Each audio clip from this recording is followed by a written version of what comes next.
Hi, my name is Sue Harrison, and I'm on the green team in the speech class. I'm going to talk about my object speech today, which is my mom, which is the most popular item on my list on the discussion board. First, I'd like to introduce you to my audience. This is my husband, Van, and this is Steve. I'd like to introduce you to Tupac the cat, my son, Nathan, Chris, Joe, and my cameraman, Howdy. my son Nick. Thanks guys for being here. No problem. My mom. On the longest day of the year in 1933, a young woman lay in labor, listening to the nurses sing Silent Night. Around midnight, my mom was born. She was born at Wisconsin General Hospital, which is now known as Madison or Meriter Hospital. Little did we know then, where she was born is where she would die. Mom's early years were difficult. After she was born, there was a total of 9 children. She learned at a very young age to cook, clean, change diapers, and multitask. She also helped out with the farm chores, and was often sent off in the summer to help the extended family. Times were very hard then, as the nation was just recovering from the Depression. There was a sort of cloud of doom over all of society. Growing up was really hard for my mom because they lived in poverty. They always lent a hand to the other neighbors, but they had to move from farm to farm. School was difficult because my mom missed a lot of school, and she was ill a lot of her school career. At age 17, my mom was diagnosed on October 21st of 1950 with rheumatic fever. She's written a journal, which I now have in my home, that I've read often. She speaks of the horrible pain, the flu-like symptoms, that her body ached all over her legs, her ears pounded. In March 1950, she had very severe pain in her legs, arms, and back. Going to the doctor, he prescribed medication, told her to rest, use a heating pad, and take a warm bath. But Mom got worse. She was sent to the hospital to have her blood tested. Miss May, her Dane County nurse, admitted her to the hospital. Immediately she said, I was put in a wheelchair, whisked off for blood, and an x-ray of my heart. After 3 hours of questioning from the doctor, she had an EKG. At this point, she was in bed for 3 months. No sitting up, no moving, just laying in bed. About a month after, she went back to the hospital, had her blood tested, and again, the diagnosis was rest, no sitting. After 5 months total in bed, the doctor said, okay, let's try sitting up. Sitting up went very well, and then they allowed my mom to take 2 steps a day and sit for 4 hours. At 6 months in bed, she's had a setback and became worse. The effect of the sulfa drugs she was taking took its toll on her body. She was then switched to penicillin and had 3 months straight of strep throat. The end result is she lost her hearing in both ears. Back then, the hospital bill came to $100, which doesn't seem like very much in today's world, but back then it was a fortune. Looking at the bills, I saw how my grandparents skimped and saved to pay that bill, sometimes paying $1 at a time. Back then, we didn't have the communication we do now. Everything was communicated via the mail. My mom had a very strict schedule as a bed rest patient, having to sleep, eat, take a bath in bed, do exercises, do her schoolwork, and go to bed, and even go to the bathroom on schedule. My mom and dad met in 1952. In 1953, they were married. My oldest brother was born in 1958. In 1960, my mom gave birth at term to a daughter. Unfortunately, because my mom's blood pressure was very high, the placenta ruptured, and her daughter was born forever still. Another brother came along in 1963 after premature birth. My mom often spoke about how scared she was during the pregnancy, from nutrition to the health of the baby.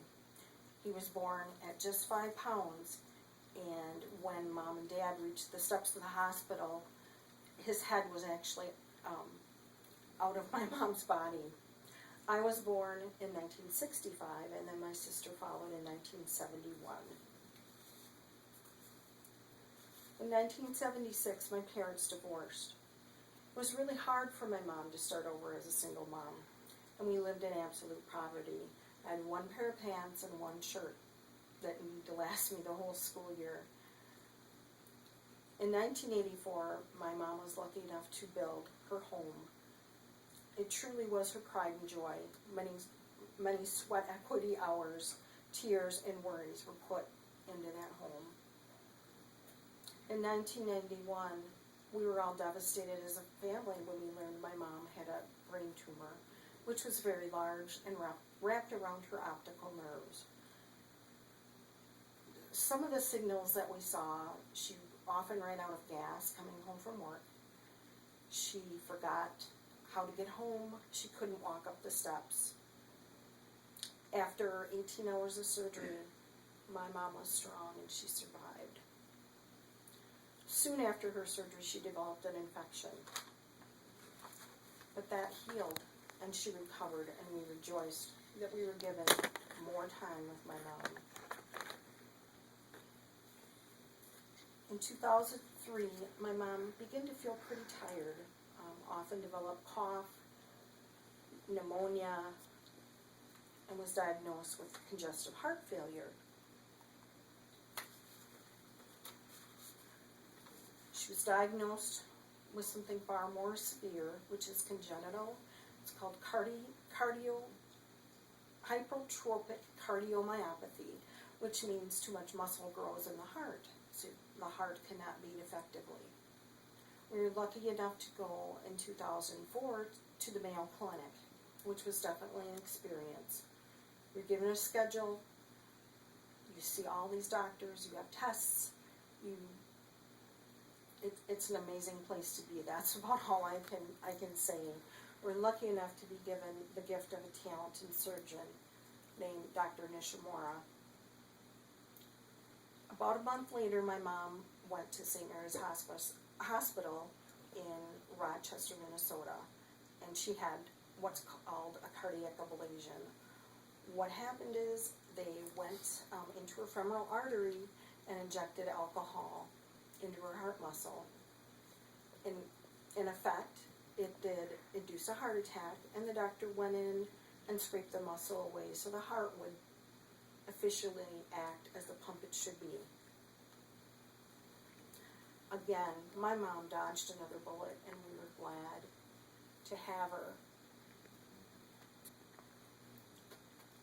On August 19th, my sister found my mom about 9 o'clock. My mom said she wasn't feeling good that day and just wanted to rest. When my sister entered my mom's home, it was apparent my mom had been doing dishes. The doctor said when she hit the floor, she felt no pain. Arriving at the hospital late on August 19th, the CAT scan confirmed my worst fears. My mom had suffered, indeed, a massive stroke, which took away the parietal and temporal lobe of her brain. She could no longer swallow. She lost all of her emotion, all of her personality. She couldn't move, even in bed. I talked to my mom about her wishes about dying, and I had an aunt that had a stroke. Mom never wanted to live in that manner, but with no living will or power of attorney on hand or on file at the hospital, we had to search it down. She did have a living will, but unfortunately, because my mom opened her eyes, muttered in very intelligible sentences, she was not a complete vegetable. So therefore, the living will was not followed. So a very important lesson is, if that clause about being a total vegetable or living your life in a comatose state, you need to add your wishes and cross out it, because otherwise they will take every life-saving measure that they can. It was very difficult for me as a child knowing what my mom wanted, because it's not what my siblings wanted. They weren't thinking of my mom, but of themselves, and how bad their lives would be without her. A family meeting was held, but by that time I felt so bad. I couldn't attend. I didn't want to take their hope away, yet I knew very well what the doctors were saying. If my mom came back, she was never going to be the mom she was, or that we remembered. In my letter, I wrote to my siblings, respect the one who gave you life and give her the dignity to die. Don't think of yourselves. Think of her. Think of how she wants to live her life. She survived a brain tumor operation that few people do. She survived a major heart operation that few people do. In 2009, my mom was diagnosed with breast cancer and had a bilateral mastectomy. That was devastating. She told me how much her heart ached and how painful it was as a woman to lose her breasts. Her recovery was slow, both medically and emotionally.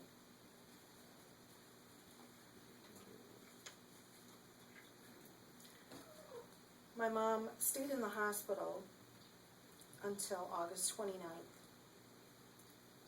The doctors finally got the point across to my siblings that my mom wasn't going to survive. I later found out that 1 in a million people survive a stroke of that magnitude. She was moved to the palliative care unit at Meredith Hospital, and we had the gift of the most wonderful nursing staff that supported us. It was so nice to walk in and see my mom with no wires, no tubes, nothing, just mom. She could squeeze our hands, and we all told her that we loved her. I told her to go towards the light, and if she heard the angels to sing, she should answer them. An amazing thing happened. On the 30th of August, my sister made a very brave decision to take my mom into her home to live out her last days. Having a hospice nurse just once a day, she and I took a crash course in hospice nursing, giving my mom her bath, administering her medication. We turned her every 2 hours, changed her bed linens as she was so sweaty. On the morning of September 1st, I got the phone call I knew was going to come. My sister called and said my mom had passed away very peacefully. That's a story about my mom. I am going to share a few things. In 2010, my mom was a part of the Susan J. Coleman Race for the Cure. And this was her number. Instead of writing her own name, she chose, unselfishly, to write the name of my sister-in-law's mom, who passed from breast cancer. wear her hat, and I wear it with pride, because pink matters, especially now, October 12th, each year, to wear pink in support of breast cancer. My mom finished the race, and this is her medal. I'm very proud to say I am the daughter of a breast cancer survivor and a woman who fought. Thank you.